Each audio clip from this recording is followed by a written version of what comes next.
Hi, I'm Robert Jackman, and welcome back to my channel, The Art of Practical Wisdom.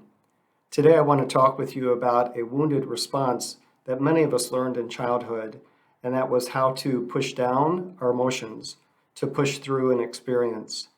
This was a coping strategy that we learned probably all on our own as far as how to get through the experience and move on.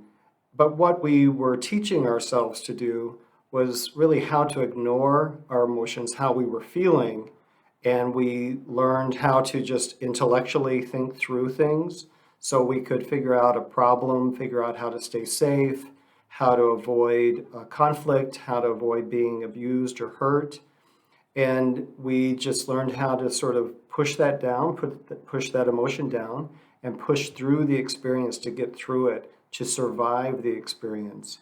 And so we learned how to do that at a young age, and many people that I work with that come see me today still do that as adults, but they're not recognizing that they're doing it. This is one of the impulsive response tools that I talk about in my book, Healing Your Lost Inner Child.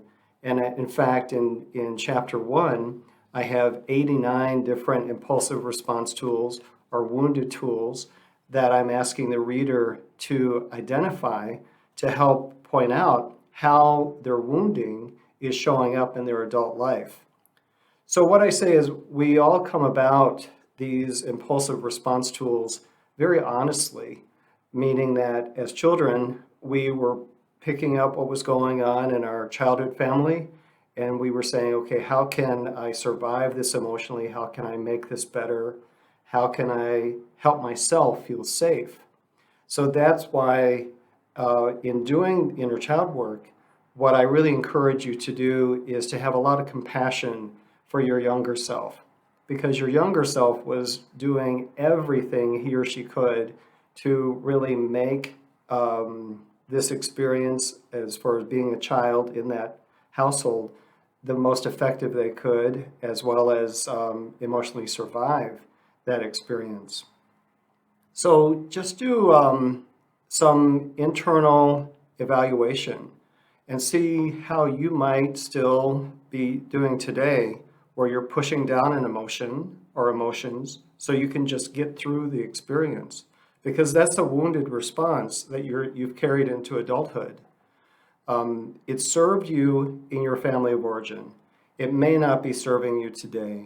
So just do some gentle observation, and as always, continue being kind to yourself as you do this inner child work. For those of you who are working along in the workbook, you'll see what I'm talking about in part 1 that will come up, and you'll be able to get into that work a little bit deeper. As always, thank you so much. Blessings on your journey, and please like and subscribe to my channel. And I really appreciate your feedback. I'm trying to make more videos, putting this information out there for everyone. So I really appreciate your feedback and your comments. Thank you so much. Take care.